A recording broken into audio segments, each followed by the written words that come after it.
Hola, ¿cómo están? Buenas tardes. Bienvenidos a una nueva sesión del curso Programación como herramienta para la ingeniería. ¿Me pueden confirmar si se escucha bien, porfa? Sí, sí se escucha, profe. ¿Todo bien? Súper, bacán. Muchas gracias. Bueno, antes de empezar la clase, me gustaría recordarles sobre el lanzamiento del año académico del Departamento de Transporte. Ustedes, los que son de transporte, obviamente, debiesen haber recibido un mail recordando esto, si no me equivoco, la semana pasada o también esta, hoy en la mañana, etcétera. Este año, el lanzamiento del año académico es una tradición que tiene el departamento hace bastantes años atrás, en que se invita a alguna personalidad de alto nivel a dar una charla de interés general, centrada en transporte, lógicamente, para después pasar a una sesión de preguntas. Este año el invitado es Darío Hidalgo. Darío es un especialista en transporte de Colombia muy, muy conocido, mundialmente conocido. Ha sido profesor de múltiples universidades, investigador en múltiples centros, ha publicado todo lo que ha querido, más de 100 artículos, es columnista.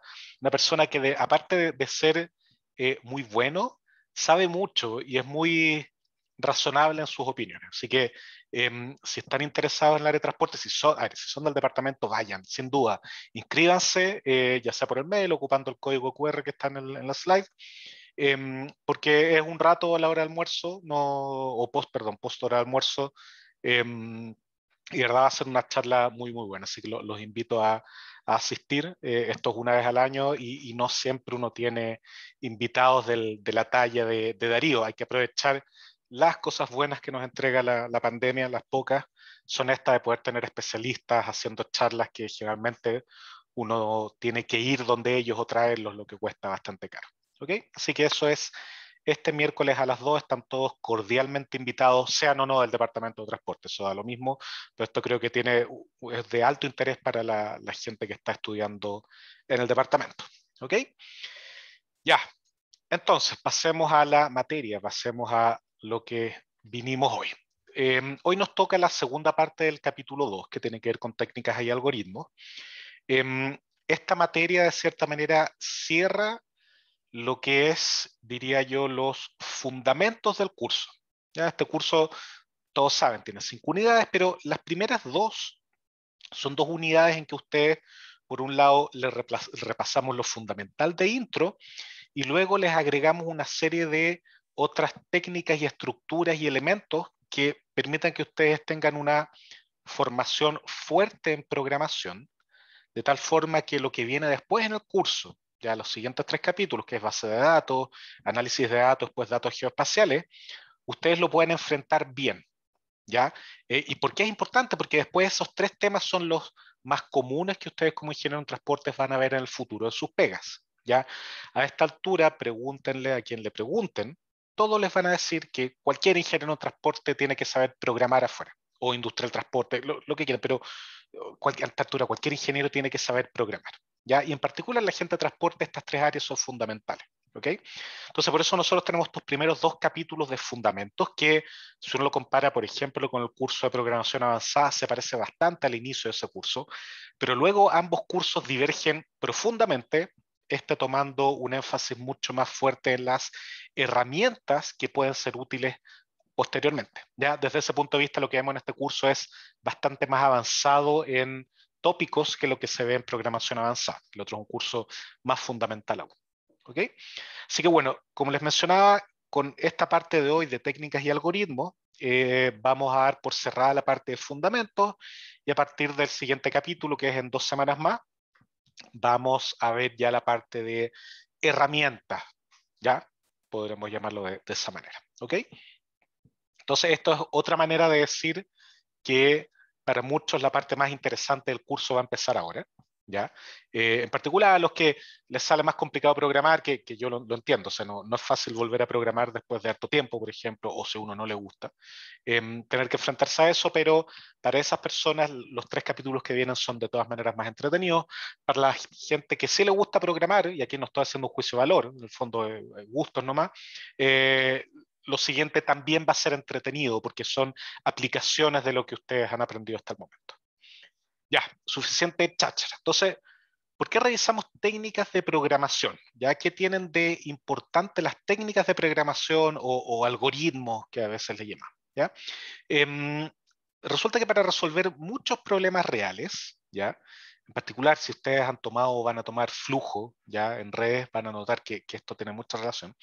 No basta con solo utilizar las estructuras de datos para obtener una solución eficiente. Ya vimos la semana pasada, la unidad o la subunidad de la semana pasada, que podíamos ocupar diccionario, perdón, no diccionario, sino podíamos ocupar sets para hacer cosas eficientes. Teníamos otras estructuras como los grafos, ya teníamos los tags, ya que era parte del taller, que se ocupa mucho, que nos permiten resolver ciertos tipos de problemas de manera muy eficiente.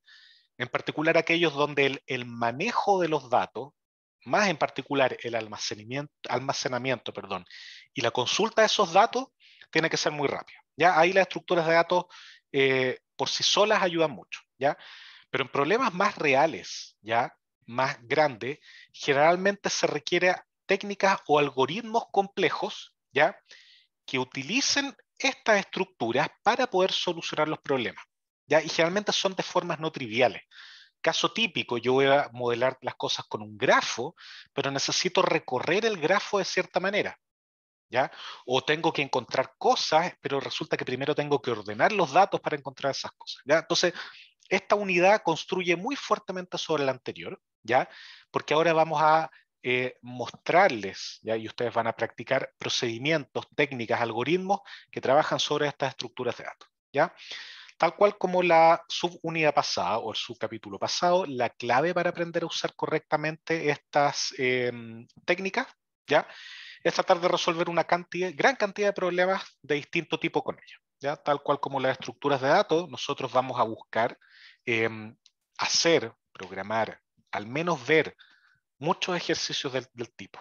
¿Ya? ¿Por qué? Porque van variando mucho. En algunos se ocupa una técnica con algún tipo de estructura, otro otra técnica, etc. ¿Ya?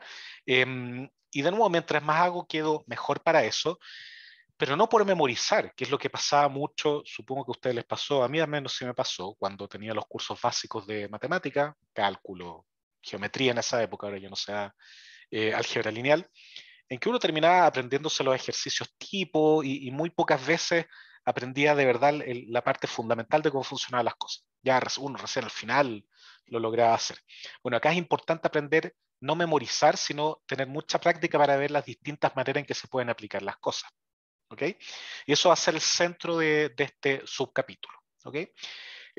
Si bien hay infinitas técnicas y algoritmos que uno puede ver, nosotros hemos seleccionado un subconjunto más pequeño que nosotros creemos son las más importantes, ¿ya? En particular las cosas que tienen que ver con recursión, las cosas que tienen que ver con ordenamiento y las cosas que tienen que ver con búsqueda. ¿Ya? Son tres grandes temas que seguramente ustedes en sus vidas profesionales, más de alguno, y sin duda en lo que queda de la carrera se van a enfrentar. Entonces, bueno, partamos con la primera, que generalmente es la que más miedo, si se puede llamar la palabra así, les genera, que es la recursión. ¿Ya?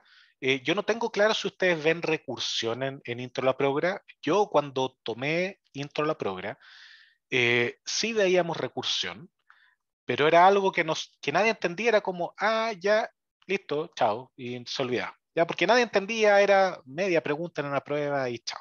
¿Ya? Y todos felices, nadie cachaba nada. Pero el tema es que después, cuando uno empieza a avanzar el resto de los cursos, se da cuenta que la recursión es una herramienta fundamental. ¿Ya? Aparece en más de un lado y no necesariamente para programar el algoritmo, ¿ya? Sino que muchas veces es para conceptualizar cómo funciona algo. Procedimientos recursivos para armar cosas, ¿ya? Y eso es muy importante tenerlo claro mentalmente. Entonces, en esencia, la recursión se basa en que las funciones o métodos, como queremos llamarlo, dependiendo del caso, se llamen a sí mismas, ¿ya?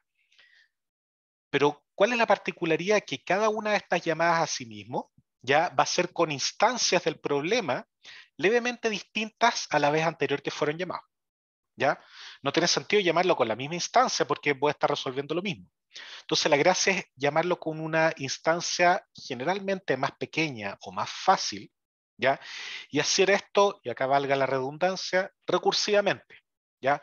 Porque yo voy a empezar a llamar cada vez a mí mismo, ¿ya? Con instancias un poco más pequeñas, o un poco más sencillas, hasta llegar a un caso trivial que yo puedo resolver sin ningún algoritmo complejo.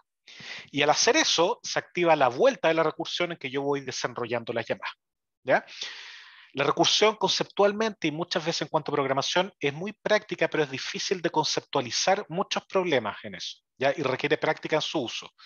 Dicho de otra manera, no todos los problemas ya están hechos, fueron diseñados o pueden enfrentarse mediante recursión, ¿ya? Cosas naturales que se dan con recursión, estructuras composicionales, árboles, ¿ya? Construcción de procedimientos repetitivos, cosas con los grafos, cosas así. Ordenamientos, por ejemplo, pero no todo se presta para ser recursivo, ¿ya?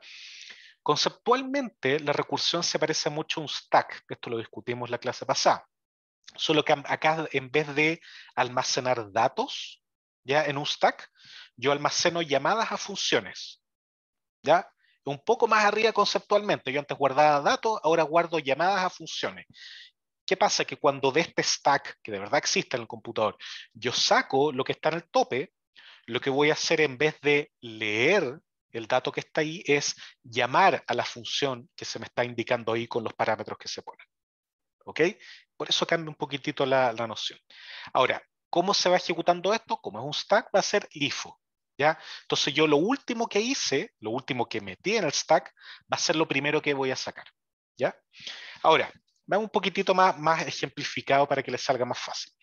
Tomemos el siguiente ejemplo, ¿ya? Que es un factorial recursivo. Los factoriales, espero que se acuerden, uno lo calcula como el factorial de n, ¿ya? N factorial era igual a 1 por 2 por hasta llegar al n, ¿cierto? Esa era la definición. La gracia es que tenía una fórmula recursiva muy bonita, ¿ya? Al menos yo lo encuentro muy bonita, que era n factorial era igual a n por n menos 1 factorial, ¿ya? Que es una consecuencia directa de esto. Yo voy agrupando. Entonces, eso uno lo puede pensar directamente en un esquema recursivo para un programa, en que yo defino la función factorial recursivo y le paso como parámetro el n, ¿ya? Quiero que me des el factorial de n. Y yo lo primero que hago es preguntar, mira, si el n es igual 1, yo estoy en este caso base trivial y sé que tengo que retornar 1. Esa es una regla. ¿Ya? Generalmente los algoritmos recursivos terminan en reglas fijas. Esto yo sé cómo resolverlo porque pongo esto acá y esto acá, multiplico por esto y ya está. ¿Ok?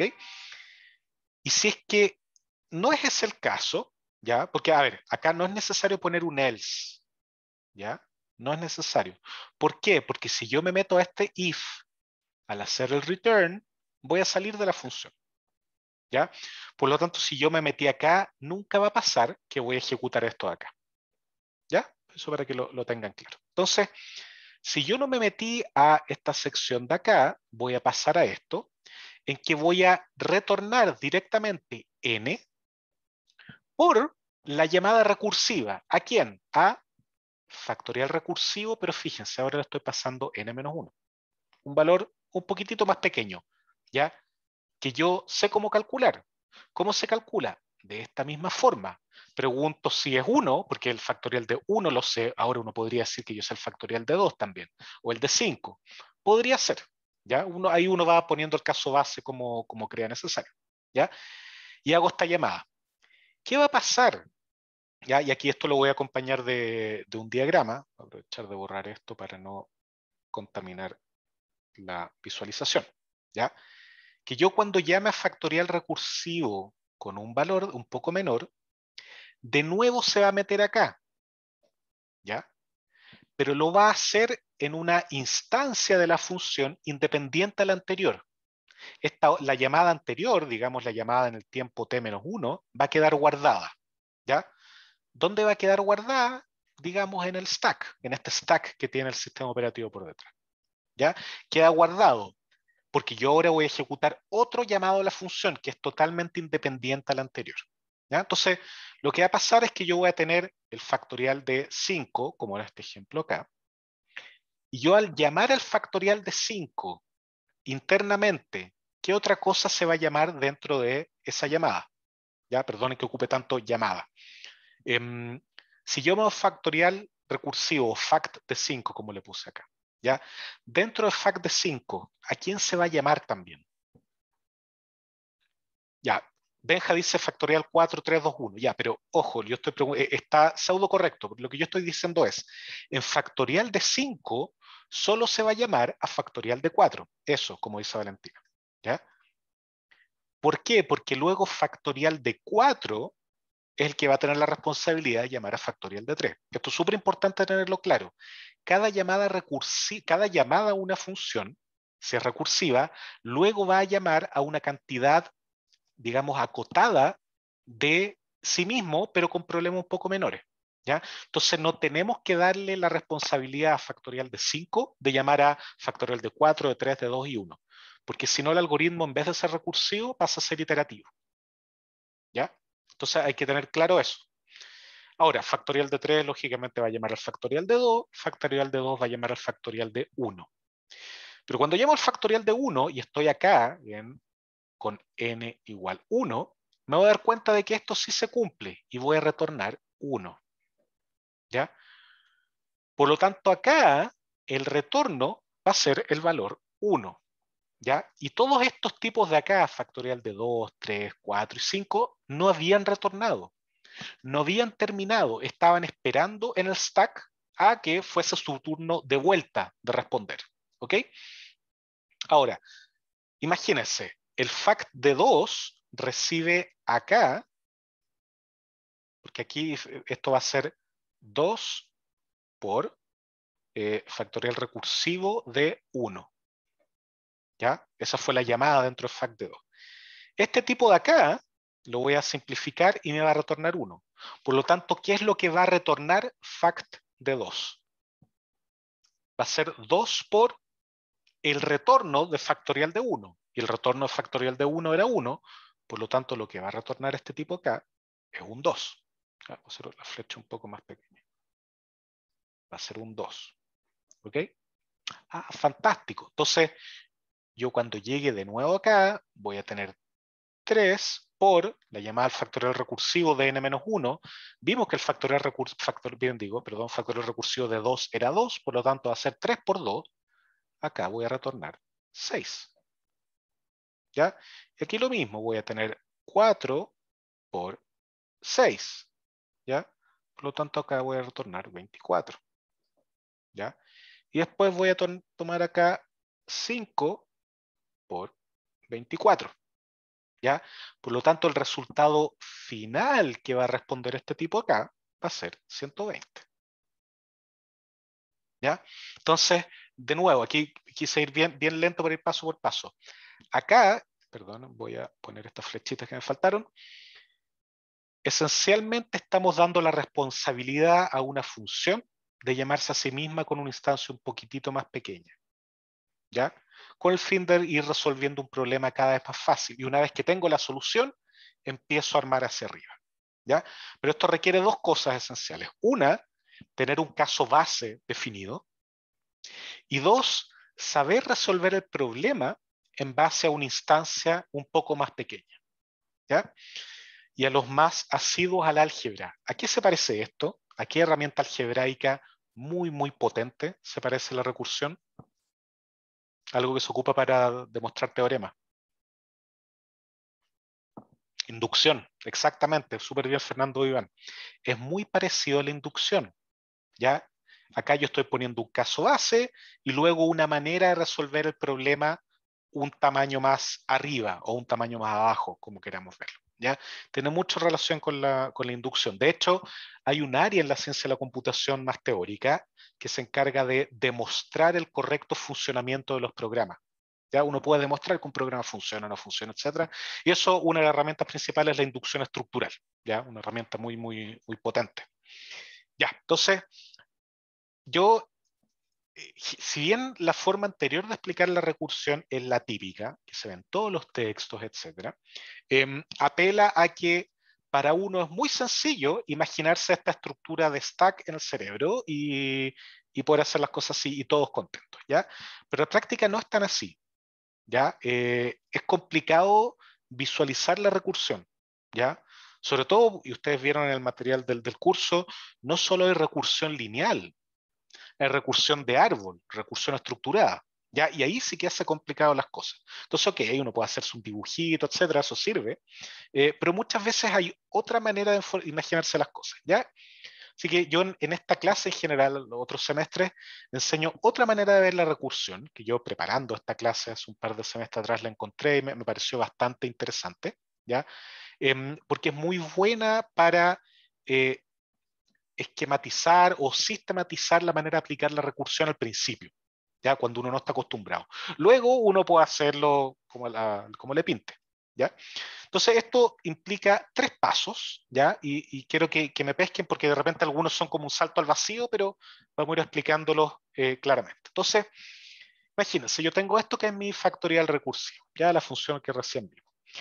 Yo voy a hacer absolutamente cara de palo y voy a definir una función, y bueno, y acá abajo de esta línea vamos a tratar de replicar algo parecido. Yo voy a definir una función que se llama función que resuelve el problema y dados unos parámetros va a hacer lo que dice ahí, resolver el problema de alguna forma, como sea, no me importa, ¿ya?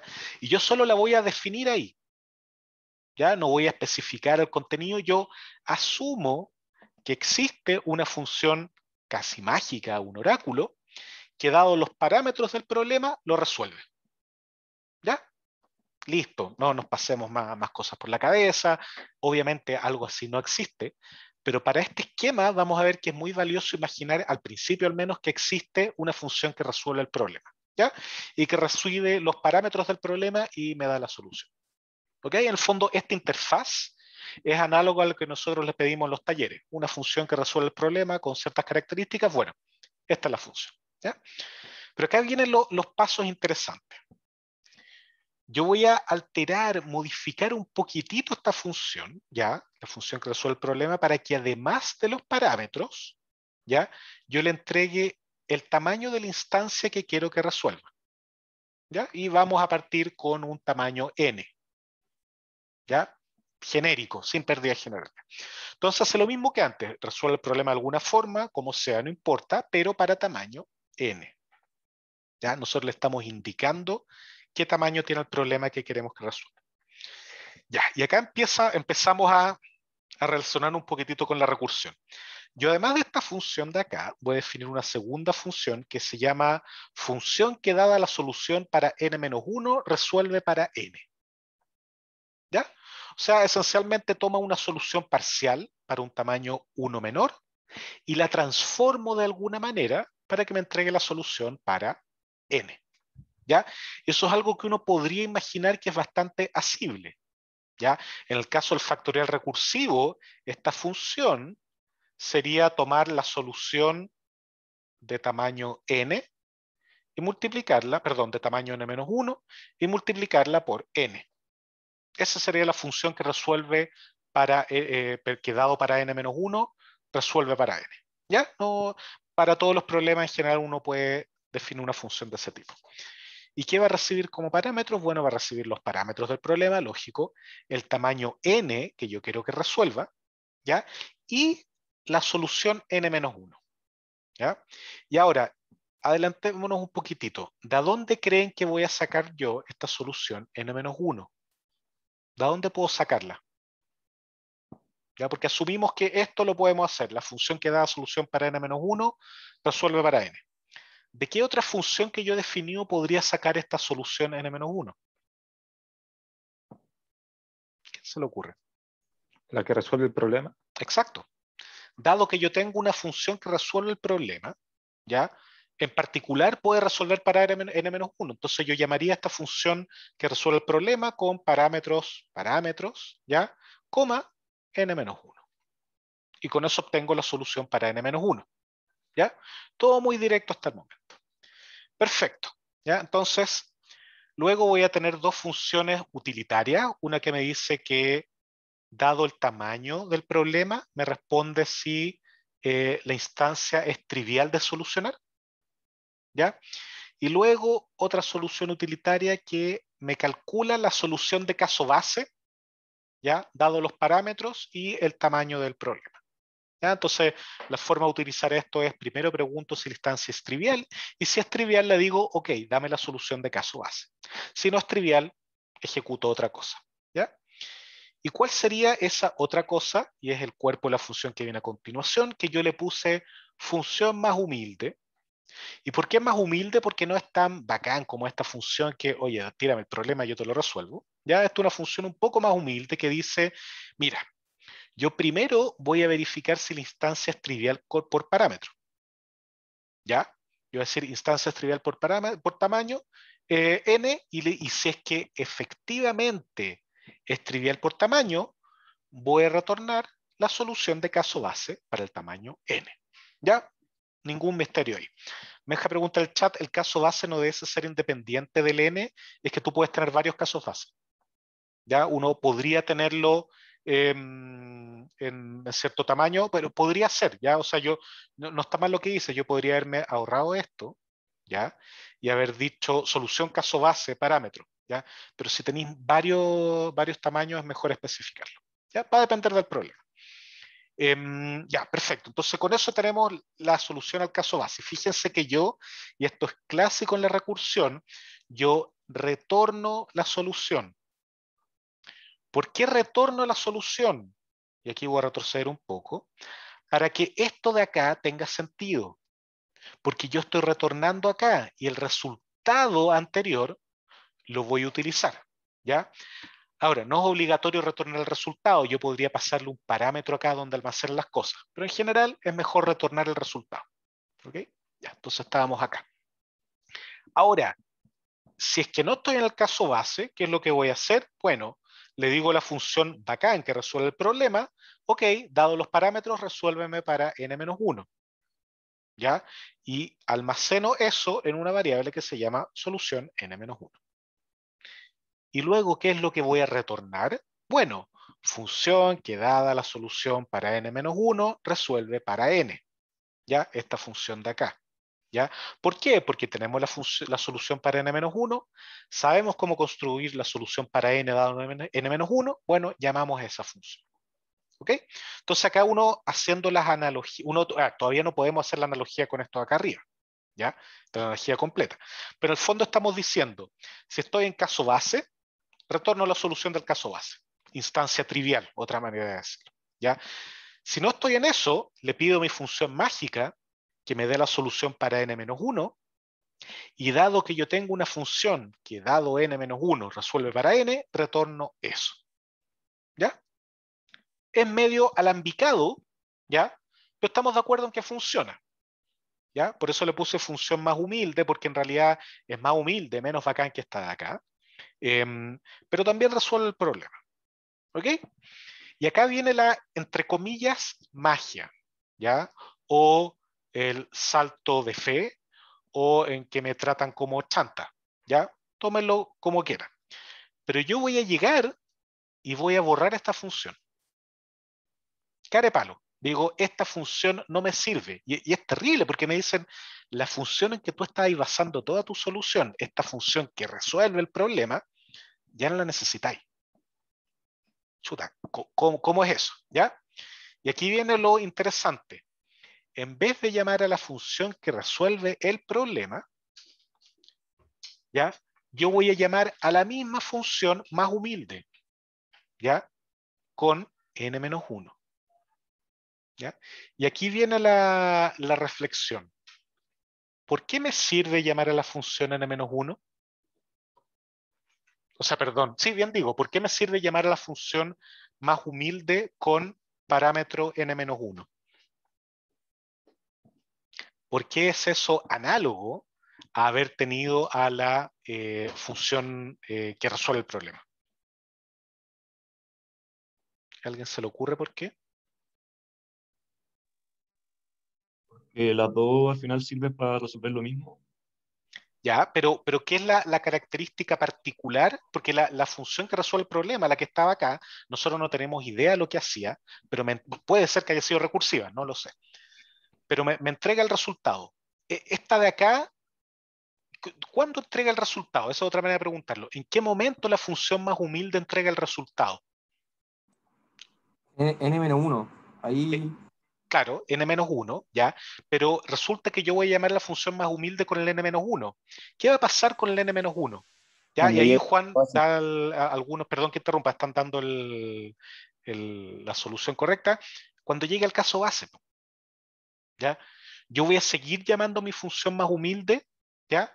Hasta que diga, sabéis que por fin puedo responderte, antes no podía, no me daba, pero ahora sí puedo responderte.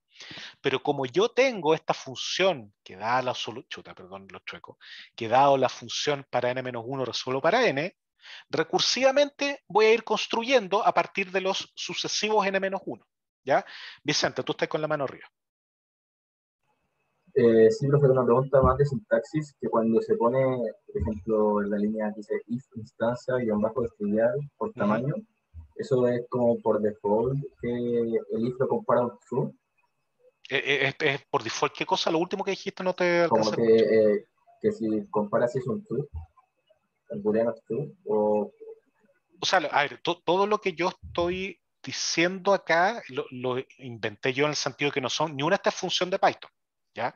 En el fondo acá retorna true si la solución es calculable trivialmente, retorna false, ¿ya? Entonces, no, sí, pero si me tú, refiero como a caso general, como que si yo pongo if y comparo con una función que me retorna un booleano, ese if compara si el booleano es true.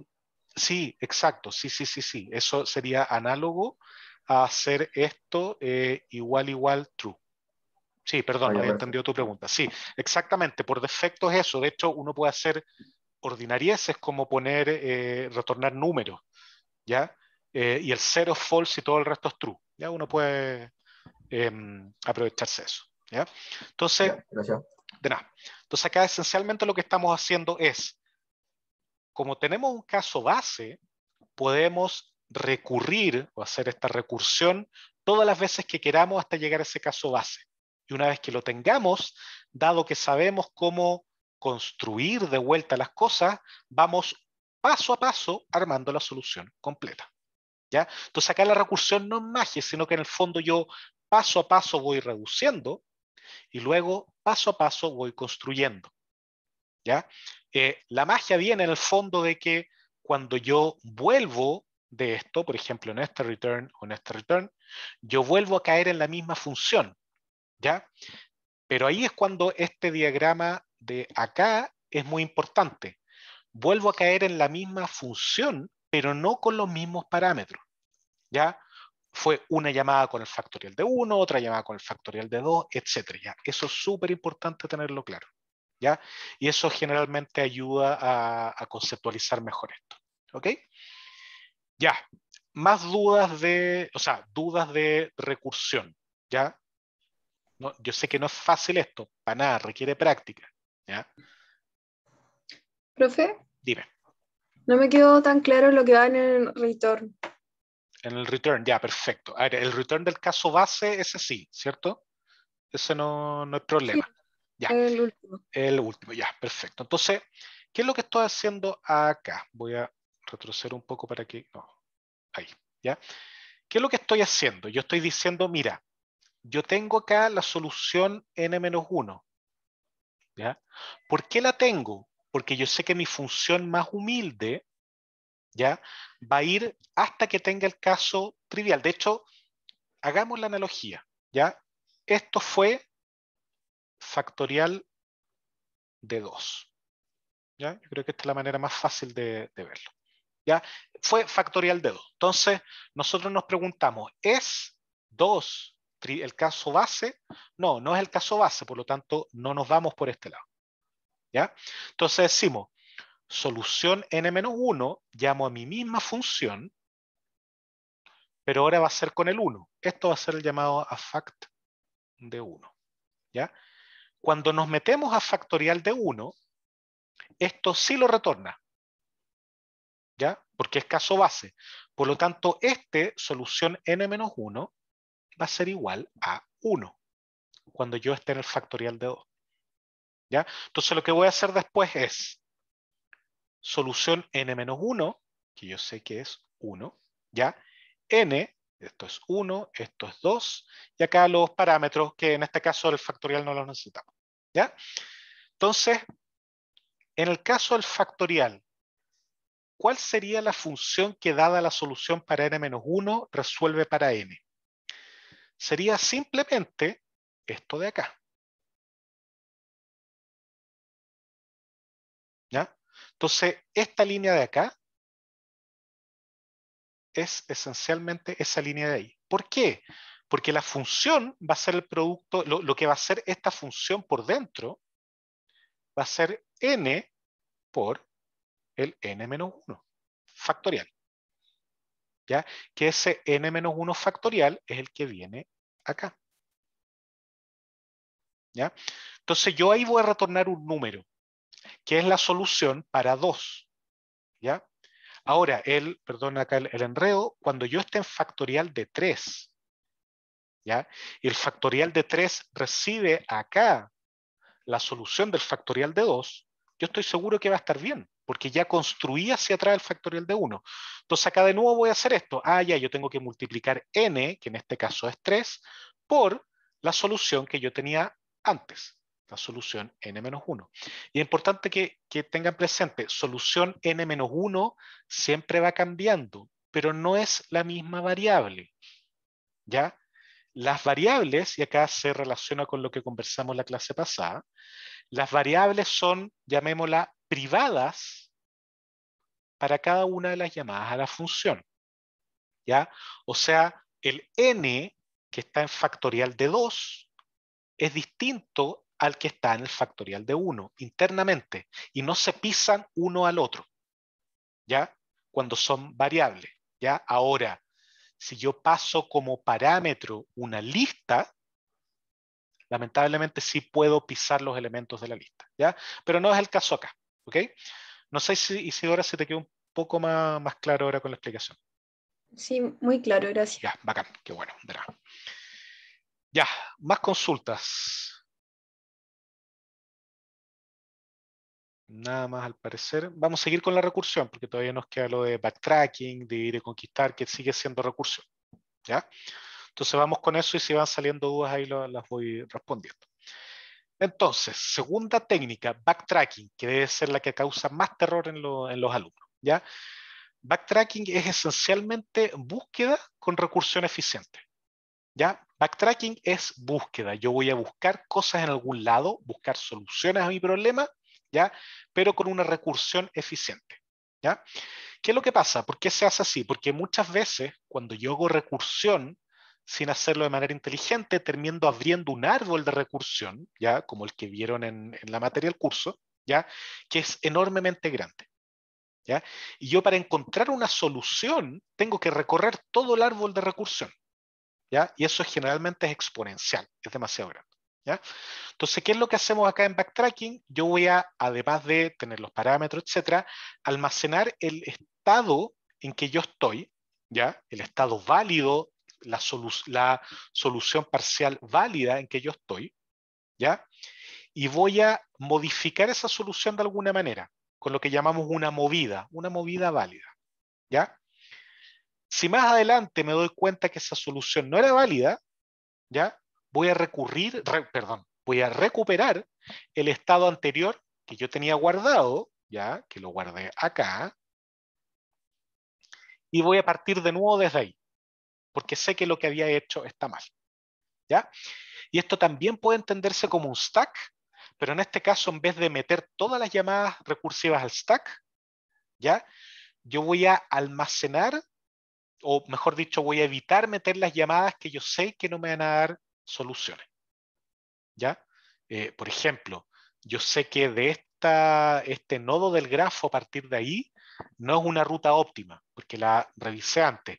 No meto eso en el stack para revisar, ¿ya? Y ahí me ahorro toda la búsqueda, ¿ya? Esa es la base de backtracking. Para esquematizarlo mejor, hice un ejercicio parecido, ¿ya? Definiendo nombres de funciones. Entonces, yo voy a tener una función utilitaria, la primera, que me revisa si el estado en que estoy es válido o no, ¿ya? Si la solución que yo tengo hasta el momento es válida, ¿ya? La solución parcial, ¿ya? Uno podría pensar en el sudoku, que es el ejemplo clásico para el backtracking, si es que la solución que tengo hasta el momento es válida, ¿ya? La solución parcial es válido como solución parcial del Sudoku, si no estoy violando ninguna regla, ¿ya? Voy a definir una segunda función utilitaria que se llama estado solución, ¿ya? Que va a verificar si el estado en que estoy yo actualmente es posible que sea una solución final al problema, ¿ya? Revisa si este estado es solución trivial o final al problema, y en ese caso retorna true o false, ¿ya? Estas dos retornan true o false, son binarias. Y luego yo defino otras dos funciones. Una, actualizar el estado, que en el fondo yo tengo mi estado, sea como sea que lo defina, un grafo, un vector, lo que sea, y voy a hacer una movida. ¿Qué es una movida? Alguna modificación al estado, ¿ya? Recorrer un nuevo nodo del grafo, agregar algo nuevo al stack, agregar un elemento a una lista, cambiar el contenido de un diccionario, lo que sea. Es una modificación al estado actual de mi problema, ¿ya? Y tal cual como yo tengo el actualizar, también voy a tener un deshacer, ¿ya? Un undo, ¿ya? Y es, oye, mira, yo estoy en este estado, ¿ya? Y quiero que deshagas esta movida. Y con eso vas a volver al estado que estabas anteriormente, ¿ya? Entonces uno podría pensar que si yo llamo a actualizar estado con estado y movida, ¿ya?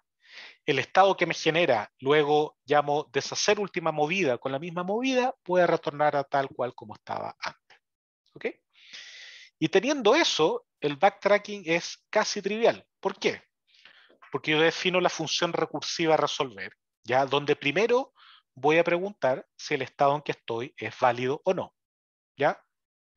Si no es válido, retorno false, ¿ya? Ahora, si sí es válido, por eso acá hago un if not, ¿ya? Si es que sí es válido, ¿ya? Voy a verificar si el estado actual es solución. Si es que sí es solución, no tengo que buscar nada más, po. Termino, hago return true. Ahora, si es que no es solución, yo paso a esto, ¿ya? Entonces voy a decir, acá este else podría habérmelo ahorrado, pero lo puse para que quedase más explícito, ¿ya? Entonces, ¿qué voy a hacer? Yo voy a iterar por cada una de las movidas que yo tenga, actualizando mi estado con la movida que me toca en la iteración, ¿ya? Y le voy a decir a mi problema, oye, quiero que resuelvas el problema, pero en este nuevo estado, ¿ya? Ahora, y aquí vamos a ver, bueno, y tengo un else, ¿ya? En que si no pudo ser resuelto, voy a deshacer la última movida, ¿ya? Que ese es el backtracking, ¿ok? Entonces, fíjense acá lo interesante, que de dónde viene la recursión, ¿ya? La función resolver, ¿ya? Es booleana, retorna true o false, ¿ya? ¿Cuándo va a retornar true? Cuando encuentro la solución, ¿ya? ¿Cuándo va a retornar false? Uno, cuando el estado no es válido, ¿ya? En realidad eso es lo clave, ¿ya? Por lo tanto, y aquí viene lo interesante, si esta movida genera un estado que no es válido, significa que esa movida no me sirve, ¿ya? Por lo tanto, no la pesco. Ahora, ¿qué pasa si esa movida no es la mala, sino que es una movida posterior a esa movida? ¿Ya? Eso yo lo voy a capturar con las llamadas recursivas a resolver, ¿ya? Porque en el momento en que yo detecto un estado no válido, voy a retroceder inmediatamente uno, voy a recibir false, ¿ya?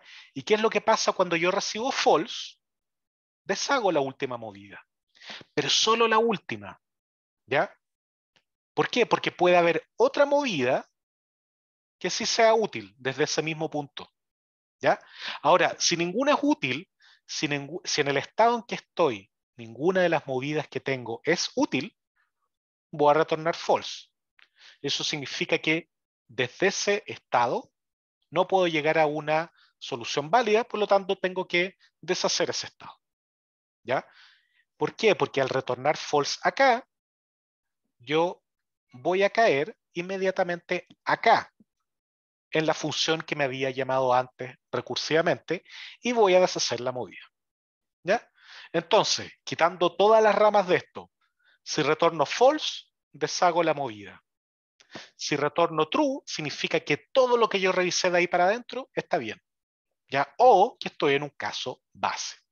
¿Ok? Entonces es esencialmente eso el backtracking. Ya, dudas. Profesor, Sí, Benja, dime. tengo dos preguntas. Uno, no entendí el primero, como al final si es un booleano, sería Ujú. false o true. Como no entendí cuándo entraría en el else Ujú. y cómo entraría como en el if not, como, Ya, como perfecto. que me perdí un poco ahí. Ujú. Y después me perdí también en el último return false porque volvería a deshacer la última movida. Ya, súper, perfecto. Mira, siempre el else, sobre todo en Python, ya que es un lenguaje en que está marcado o definido por las tabulaciones, ¿ya? El else siempre va a ir hacia el if más cercano, siempre y cuando estén alineados en el primer carácter, ¿ya? Entonces, en este caso, este else corresponde a este if y no a este, porque el if más cercano, que está indentado a la misma altura, es este, ¿ya?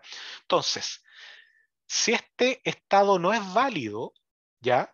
Yo retorno false, por lo tanto no voy a caer acá, ¿ya? Ahora, resulta si el estado es válido, lo que tengo que verificar es la siguiente línea, que es esa, ¿ya? Y si esto no se cumple, si no es solución, recién ahí voy a ir a este else, ¿ya? Entonces, respondiendo a tu primera pregunta, yo, ¿cómo decido o cómo sea cuál else voy a entrar? Dependiendo de la condición que respondió el if inmediatamente anterior que tenga la misma indentación que yo, ¿ya? Porque yo quizá acá podría haber tenido otro if que está anidado, ¿ya? Pero ese if no tiene nada que ver con este else de acá, ¿ya? Es siempre al mismo nivel de anidación, ¿ok? Pero una pregunta ahí, Sí. si es que no cae en el if del return true, Ujú. significa que es false, ¿no es cierto? Y entonces tengo que Entonces, ir a este else. pero no hubiera caído antes en el if not del principio y con ese return se sale. No, porque uno es si el estado es válido y otro si es solución. Son dos cosas distintas. Ah, no había visto eso, perdón. Sí, No me no, había ya, fijado. Ahí está el entiendo. enredo, ya, Puede perfecto. causar confusión. Uno es si el estado es válido, ¿ya? Si hice una movida válida. Y el segundo, si es que lo que yo tengo ahora es una solución completa. Esto es verificar si la solución parcial es válida y esto verificar, dado que yo sé que es válido, ver si es la solución final. Esa es la diferencia. Ya, y ahora con respecto a tu segunda pregunta, ¿ya? Si es que yo acá retorno, si estoy, perdón, acá, ¿ya? Si digo resolver estado, ¿ya? Y eso me retornó false, existen dos posibilidades. O que el estado no es válido, ¿ya? O que ese estado no tenía ninguna movida que sea válida, ¿ya? No, acá no lo estoy respondiendo de acuerdo al código, de acuerdo conceptual, ¿ya? Si yo no puedo resolver un problema dado un estado es porque o el estado no es válido o porque a partir de ese estado que sí es válido no puedo hacer ninguna movida que me genere un estado válido, ¿ya? Esos son los dos conceptos. Entonces, si yo acá recibí un false es porque el estado no es válido, y eso es trivial, o porque la otra manera de retornar false es porque yo todas estas movidas, ¿ya? Resultaron en estados que no eran válidos, ¿ya? Porque ninguna me permitía, ¿ya? Por lo tanto, yo terminé este for sin hacer ningún cambio allá, false, ¿ya? Retorno. Ahora, y acá yo supongo que muchos tienen esta duda, ¿qué pasa si dentro de estas movidas, si hay una válida? ¿Qué va a pasar cuando termine el for? ¿Va a retornar false? Y ahí la respuesta es no, porque si existe algo válido, se va a retornar true. Y este return se sale completamente de la función, ¿ya? Hay que diferenciar entre return ¿ya? Que es para salir de una función, ¿ya? Y break, ¿ya? Que es para terminar una iteración, ¿ya? Y hay otro que es el continue, que es para pasar automáticamente a la siguiente iteración, ¿ya? Acá no estamos ocupando esto, estamos solo ocupando el break, ¿ya? Juan pregunta en el chat, pero todavía no se ha ocupado recursión. Sí, lo estoy ocupando, justamente acá en resolver. Mi función recursiva acá es resolver. Y fíjense que acá no estoy ocupando... Perdón, Benja, tú estás diciendo algo, sorry. No, es que era que al final, pero me quedó la duda de que cuando retorna el false, ¿qué pasa ahí después? Como que no entendí cómo llega a deshacer la última movida si retorna false y se sale de la función. Porque es en la llamada anterior, acuérdate, aquí yo llamé a resolver. Y aquí también llamé a resolver, acuérdate que es recursivo. Entonces, cuando este retorna false, ¿ya? El tipo de acá va a decir, me retornó false, tengo que deshacer última movida acá. ¿Cachai? Acuérdate que hay recursión. Entonces, si alguien me retorna false, es porque el estado no es válido, porque la movida que hice me retornó algo que no es válido. Entonces, voy a deshacer la movida. Pero el deshacer la última movida se hace en el llamado recursivo anterior. ¿Ya? No es la misma. Yo creo que de ahí venía tu confusión, quizás. Perfecto, sí, muchas gracias. Ya, bacán, qué buena. Y yo supongo que Juan tenía la misma duda relacionada por lo que preguntó en el chat. En el fondo, la recursión aparece acá en resolver, ¿ya? Y yo deshago la última movida porque el llamado recursivo me entregó false, ¿ya? Esencialmente es por eso. Sí, dime, Sebastián. Una pregunta es que, por ejemplo, la línea que pone for movida y movidas, ahí me genera la duda de si entonces yo tengo que tener identificadas todo el listado como de movidas que son válidas. Más que son válidos, todas las movidas posibles que puedes hacer, y esas movidas posibles podrían variar de acuerdo al estado. Entonces, si uno fuese más riguroso, acá debiese haber definido una función que es movidas disponibles, ya dado el estado. Y eso te retorna una lista de movidas disponibles. Y de ahí tú iteras sobre esas movidas. ¿Ya? Pero sí, tú tienes que tener una lista de movidas. Ahora, ese parámetro que bueno que hace la pregunta es el que generalmente se asocia con la dificultad del problema. Los caminos en el grafo, por ejemplo. ¿Ya? Y ahí es cuando me sirve el backtracking, porque si una movida que hice no me sirve, no voy a tener que llegar hasta el final para darme cuenta que no sirve, sino que voy a intentar cortarla antes. Pero un parámetro relevante ese y requiere cranearse porque va a depender del problema, no es algo genérico. Gracias, profe. De nada. Tengo una duda. Sí, dime. Ya, supongamos, estamos viendo un camino para allá más corto, para llegar a un punto A, B. Entonces, el algoritmo se mete por un camino, dice, no, este no me sirve, deshace la movida. ¿Y por qué no se vuelve a meter por el mismo camino? O sea, ¿por qué no empieza a hacer un ciclo ahí? Porque a ver, acá va a depender del problema, porque si tú puedes llegar de muchas maneras al mismo estado, tú eventualmente podrías caer en un ¿cómo se llama esto? En un ciclo, ¿ya? Ahí quizá uno podría tener una lista de estados que no nos sirven. O sea, cada vez que yo detecto un estado no válido, lo guardo en un diccionario, y cada vez que me voy a meter un estado nuevo, ya esta función es estado válido, va a verificar si está ahí o no este estado. Esa podría ser una opción, ¿ya? Ahora, ¿por qué en este código no pasa eso? ¿Ya? Porque yo no estoy repitiendo las movidas, ¿ya? Y porque tengo una cantidad acotada de movidas, ¿ya? Entonces, como es acotada, yo me voy a meter una cantidad acotada de veces a ese estado, ¿ya? Podría ser, ¿ya? Que dado un estado, todas las movidas me generen un estado no válido, ¿ya? Y aquí yo creo que tu pregunta es lo que se refiere a tu pregunta. Si es que un estado me genera el mismo estado, ¿ya? Ahí yo voy a caer en un ciclo, ¿ya? Y yo tengo que tomar de alguna manera recaudos para que eso no ocurra. Este código no se encarga de eso, ¿ya? ¿Por qué? Porque estamos asumiendo, al menos no explícitamente, porque estamos asumiendo que es estado válido, evita esos problemas. Pero es algo que uno tiene que tener en consideración. Ya, si no hay más consultas, pasemos al dividir y conquistar. Nos quedan 20 minutos de clases, pero las dos partes esenciales eran el backtracking y la recursión. ¿Ya? Y quiero también leer el enunciado. Entonces, el dividir y conquistar no es otra cosa que la recursión, ¿ya? Pero en llamados progresivamente más simples, con la diferencia que ahora que yo tengo las soluciones más pequeñas, voy a ir armando mi solución más grande.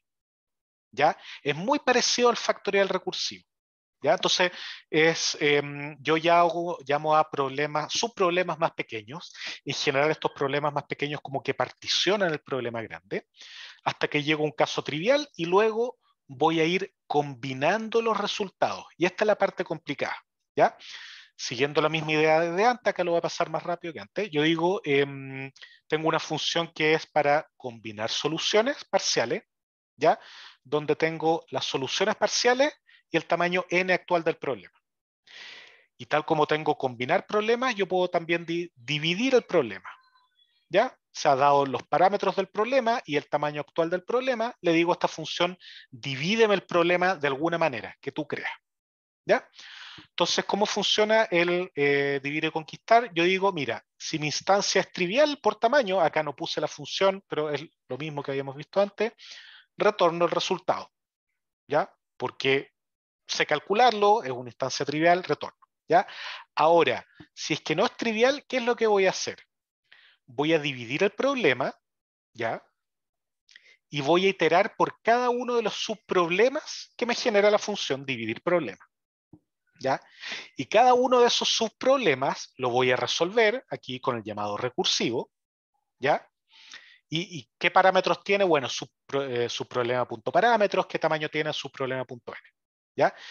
Y cada una de las soluciones a los subproblemas los voy a guardar en la lista soluciones que yo le había definido acá, ¿ya? Y una vez que tenga las soluciones a todos los subproblemas, ¿ya? Yo llamo a la función combinar soluciones parciales, ¿ya? Entonces es muy lógica la manera en que funciona. Implementarlo ya es súper complicado. Combinar soluciones parciales no es para nada fácil, porque todo esto de acá arriba, el paso recursivo, lo sabemos hacer, lo hemos visto recién. ¿Ya? Divido el problema, ¿ya? Y luego lo soluciono. Recursión básica, ya acá estoy llamando a resolver. Nada muy difícil, ¿ya? Pero luego, cómo combinar las soluciones parciales, ahí se hace más complicado. ¿Ok? En general, dividir o conquistar es de las técnicas más útiles que hay, pero generalmente se aplica a problemas bastante complicados, por lo tanto utilizarla tiende a ser complicado. Va muy de la mano con el problema, ¿ya? Pero si está bien implementado, sirve muchísimo para reducir la dificultad de los problemas. Vamos a ver 2 diapos más, un problema que se llama búsqueda binaria, ¿ya? O un algoritmo que se llama búsqueda binaria, que se aprovecha del dividir y conquistar. Y si quieren más ejemplos en la materia del curso, vimos, está descrito el algoritmo de merge sort, ¿ya? Que es un algoritmo de ordenamiento que funciona con dividir y conquistar. ¿Por qué? Porque agarra un arreglo, una lista, la divide y después ordena cada una de esas sublistas y luego combina los resultados. ¿Ya? Es un ejemplo típico de dividir y conquistar. Ya, terminamos ahí con la parte que tiene que ver con recursión, ya la parte más terrorífica del curso, digámoslo. ¿Ok? Ahora, otra unidad o subunidad o tópico que vemos que es súper útil, ¿ya? Es el de algoritmos de ordenamiento, ¿ya? Y si bien Python tiene implementado la función sort, ¿ya? Que hace toda la pega por nosotros, ¿ya? Y está bien. Eso viene de la mano con que inicialmente uno podría pensar que la aplicación de los algoritmos de ordenamiento es limitada. O sea, nadie anda ordenando números enteros por la vida. Eso no es un problema complejo, ¿ya? Pero tienen dos gracias los algoritmos de ordenamiento. Uno, sirven mucho y muy bien para explicar el concepto de la notación O, de complejidad. Ya está descrita en el material del curso, o sea, cómo crece la complejidad en un algoritmo dependiendo de la cantidad de force que tiene, las pasadas que hace por la lista, etc. ¿Ya? Eso es una cosa. Pero además los algoritmos de ordenamiento como concepto son muy útiles, ¿ya? porque se ocupan como paso intermedio para otros problemas. ¿Ok? ¿Como cuáles, por ejemplo? Vayamos a este problema de la búsqueda, ¿ya? Imagínense ustedes que tienen una lista de números, ¿ya? Y yo quiero encontrar o saber si es que en esa lista se encuentra el número 18, ¿ya? Vimos hace 2 o 3 clases atrás que un diccionario me sirve muy bien para esto cuando yo tengo la llave, ¿ya?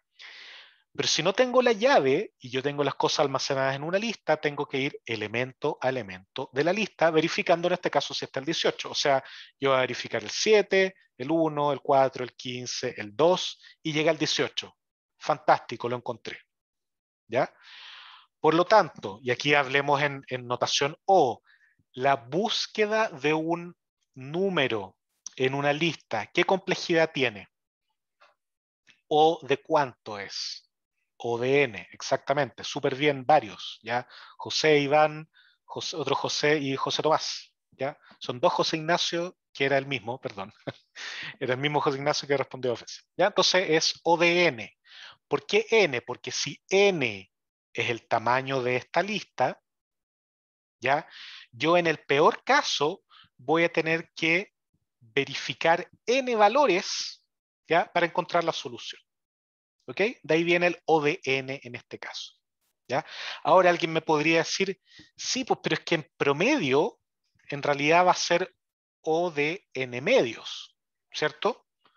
Porque algunos van a estar al principio, otros van a estar al final, y en promedio, si promediamos todo eso, como una distribución uniforme, va a ser el n medio. De acuerdo, pero la notación O, ¿ya?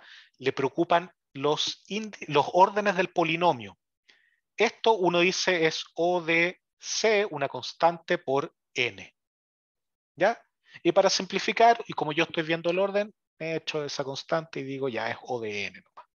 ¿Ya? Pero sí, en estricto rigor esto sería O de n medios. ¿Ya? Ahora, para encontrar el 3, bueno, tendría que recorrer toda la lista. ¿Ya? ¿Se les ocurre otra manera de hacer esto más eficiente que no sea O de n?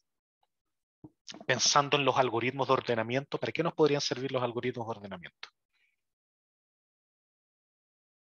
Muy bien, Iván, para particionar la lista. ¿Cómo? Bueno, yo llego y voy a tomar mi lista y la voy a ordenar, ¿ya? Voy a tener en vez de 7, 1, 4, 15, bla, bla, bla, voy a tener 1, 2, 4, 7, 12, 15, 18, 20, ¿ya?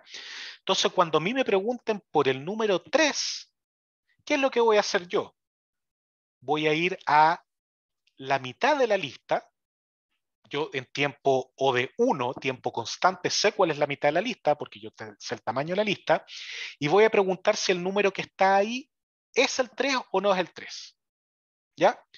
Como la respuesta es no, y dado que yo tengo la lista ordenada, perdón, solo voy a buscar en el pedazo de la izquierda. ¿Ya? ¿Dónde voy a buscar primero? Bueno, primero voy a verificar en el número 2, que es la mitad. Ahí uno puede elegir si la mitad a la izquierda, mitad a la derecha, da un poco lo mismo. ¿Ya? Y voy a ver el 2. ¿El 3 es mayor o menor que el 2? Es mayor. Perfecto, entonces tengo que acotar mi búsqueda entre lo que está a la derecha, eso. El 4 y el 7. Y cuando tengo 2 elementos, o un elemento, como queramos, ¿ya? Ese va a ser nuestro caso base. Fíjense que esto es dividir y conquistar, solo que no tengo que rearmar la solución. ¿Ya? Yo puedo retornar y decir, el 3 no está acá. ¿Ya? Ahora, ¿cuál es el orden de complejidad de este algoritmo? En notación O. ¿Ya? Aquí tenemos 2 elementos en nuestro algoritmo. Primero tenemos el ordenamiento y luego tenemos la búsqueda. ¿Ya? El ordenamiento, ¿qué complejidad tiene? Eso está de la materia. ¿Qué complejidad tienen en el mejor caso los algoritmos de ordenamiento? El mejor algoritmo de ordenamiento, n log n, súper bien, Gregorio. ¿Ya? Esto es n por el logaritmo de n. ¿Ya? Hay toda una demostración que no la vemos en el curso, no tiene ningún sentido, ¿ya? Pero uno puede demostrar que ningún algoritmo de ordenamiento, ¿ya? Dada una lista en que yo no conozco a priori sus elementos, puede hacerlo mejor que n log n. ¿Ya? Si yo conozco algunas cosas, puedo mejorarlo a O de n. ¿ya? Pero en general es n por log n, ¿ya? Ahora, la búsqueda, ¿ya? ¿Cuánto es? ¿Cuánto me voy a demorar en esta búsqueda? Logaritmo de n. Logaritmo de n. Exacto, ¿ya? Entonces, aquí viene la pregunta. Alguien me puede decir, ah, ya, pues, pero el O es O de n log n más logaritmo de n, y eso es n log n. Y n log n es mayor que n, ¿cierto? Por supuesto, ¿ya? Pero ¿cuál es la gracia acá? Si yo voy a hacer la búsqueda de un elemento lógico y nunca más lo voy a hacer, me conviene hacerlo lineal y ni un problema, ¿ya? Ahora, si es que yo sé que voy a estar buscando regularmente en ese elemento, elementos en esta lista, me conviene mantener siempre la lista ordenada, ¿ya? Ahora, y aquí hay una estructura de datos que no vemos, pero tengo entendido que Matías u Homero lo ven en flujo, si no me equivoco. Hay una estructura de datos muy útil, muy bonita, que se llama el heap, ¿ya? Y el heap es una estructura que mantiene los datos ordenados siempre, ¿ya? Y hay un heap sort que me permite ordenar, etc. ¿Ya? Entonces, aquí uno tiene que tener claro, si yo voy a hacer búsquedas en una lista de algo, me conviene tener esa lista ordenada de alguna manera, ¿ya? Para después particionar la lista. ¿Cómo ordeno listas? Generalmente hay algo que yo lo puedo indexar y ahí ocupo estos algoritmos de ordenamiento. ¿Ok? Ya. Y para ir terminando las últimas slides, ya este algoritmo A estrella, ya, que es búsqueda eficiente de rutas óptimas. Ya ustedes seguramente más de alguno está familiarizado con búsqueda de rutas óptimas. ¿En qué consiste? Esencialmente es, yo tengo un grafo, ya, y quiero visitar la menor cantidad de nodos para encontrar la ruta óptima entre dos puntos. ¿Ya? Entonces, por ejemplo, si vemos este caso de acá, ¿ya? Yo sé que la ruta óptima es esta azul, pero lo más probable es que yo empiece a expandir los nodos, ¿ya? Y voy a llegar a un nodo por acá y voy a tener que hacer el camino por acá hasta que no tenga la muralla y después me voy para acá, ¿ya? Voy a terminar expandiendo muchísimos nodos. ¿Y por qué es eso? Porque yo no tengo nada que me diga qué nodo me conviene o qué nodo no me conviene, pensando en Dijkstra, por ejemplo, ¿ya? Entonces, el A estrella, ¿qué es lo que hace? Extiende a Dijkstra, es una generalización que hace lo siguiente: el costo total de un nodo que voy a visitar va a ser el costo en llegar a ese nodo más una heurística calculada en base a ese nodo. Y esa heurística puede ser lo que sea, ¿ya? Por ejemplo, yo podría tener acá una heurística que me indica que estos nodos de acá tienen peso infinito, ¿ya? ¿Por qué? Porque de ahí para adentro yo no tengo cómo salir, ¿ya? Por lo tanto, cuando calcule esto, mi heurística me va a decir, ah, no, pues, pero no me conviene ir a ese nodo porque su costo va a ser más grande, porque la heurística le suma un valor muy alto, ¿ya? Entonces, de esa manera funciona A estrella, utilizando esta heurística, ¿ya? Lógicamente, como todas las cosas, no es llegar y ocupar porque yo tengo que definir la heurística, eso es lo complicado, ¿ya? Entonces, a diferencia de otros algoritmos, BFS, DFS, Dijkstra, A estrella utiliza una heurística que permite disminuir la cantidad de nodos que se recorre, ¿ya? Porque él va a saber, el A estrella, no me conviene ir para acá porque esos nodos tienen un valor muy alto para mi función, ¿ok? La única condición que tiene que cumplir esta heurística es que tiene que subestimar el costo entre un nodo y la solución, ¿ya?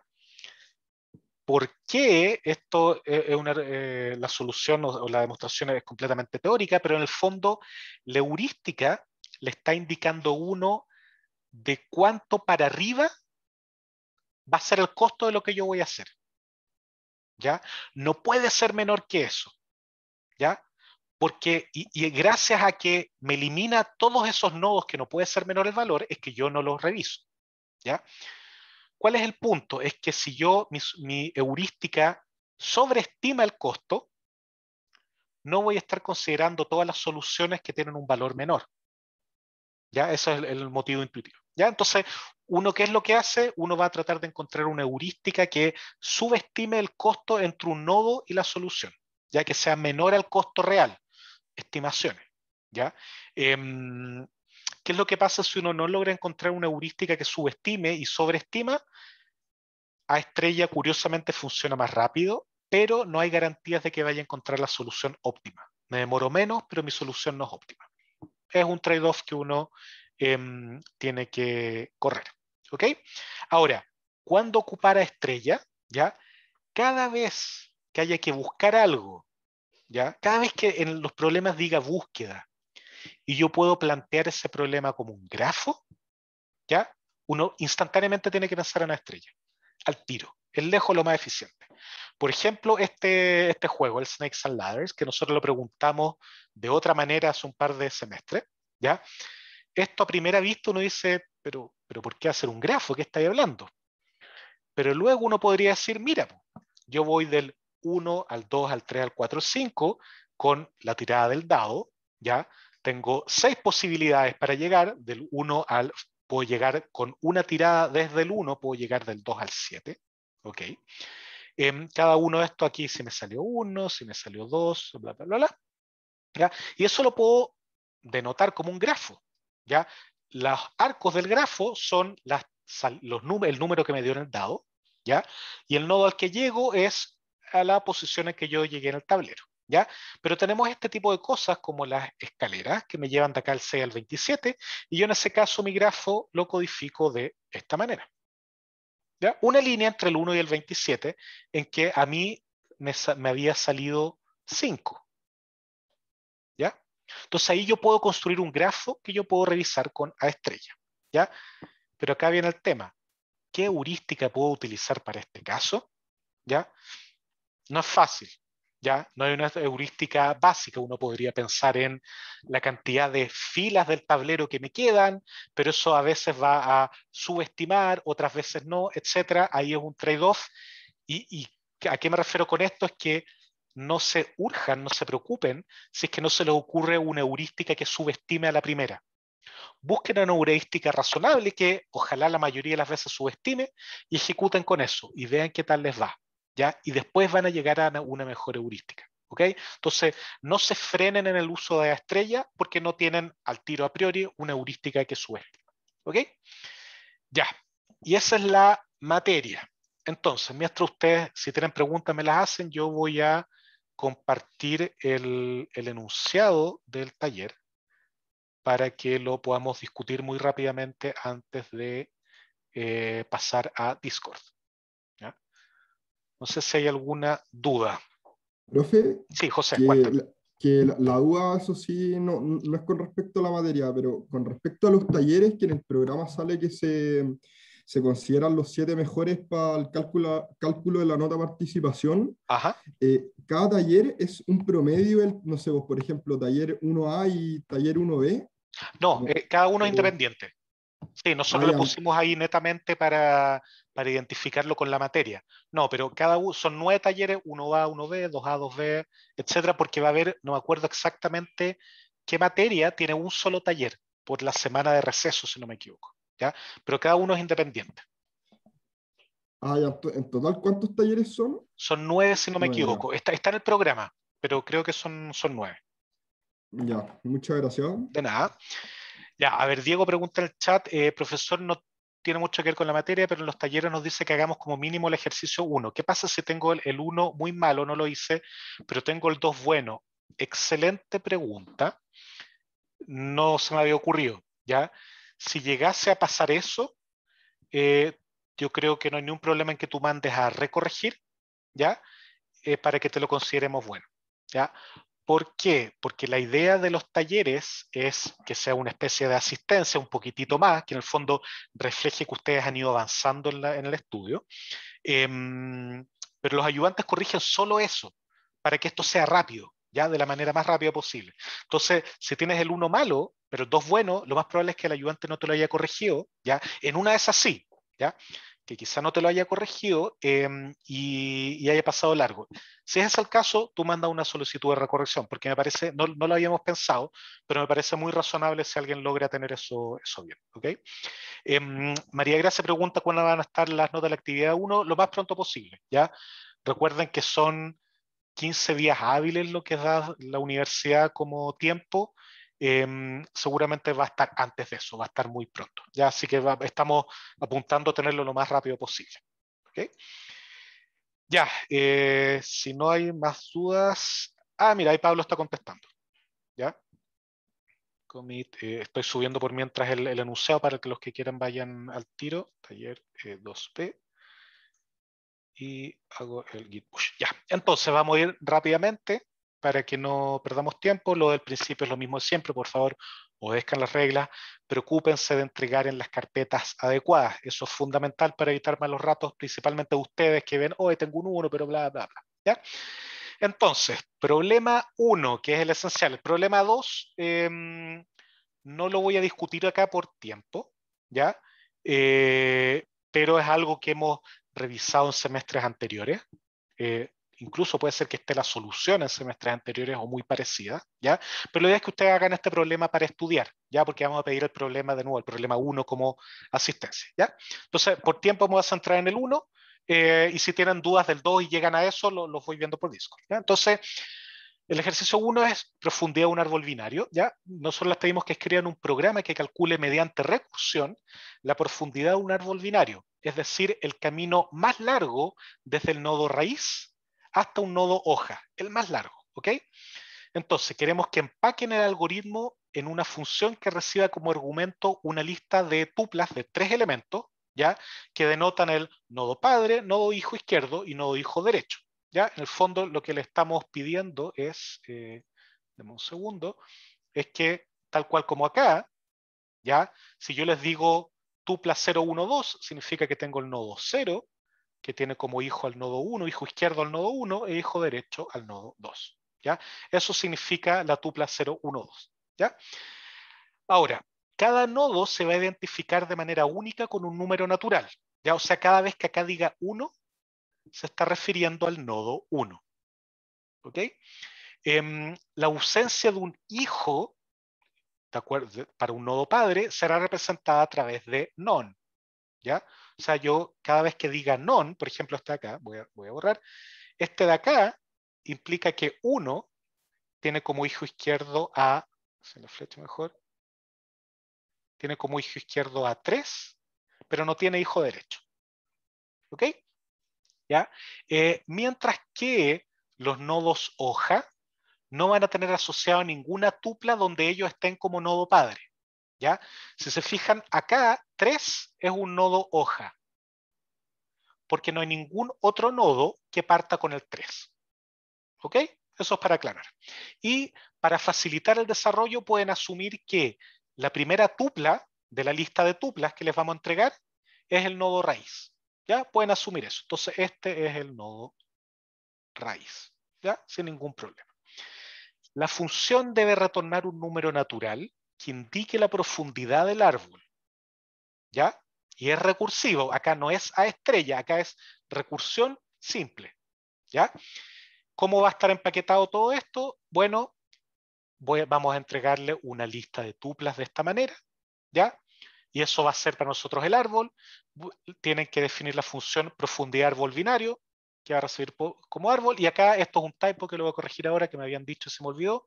Tengo que retornar acá profundidad. ¿Ya? Perdonen la letra, pero creo que se entiende. El lápiz está demasiado grueso. ¿Ya? Y la salida en este caso va a ser 3. ¿Por qué va a ser 3? Déjenme verlo al tiro, si puedo... no, parece que no puedo cambiar lo grueso del lápiz, pero bueno, lo voy a hacer así.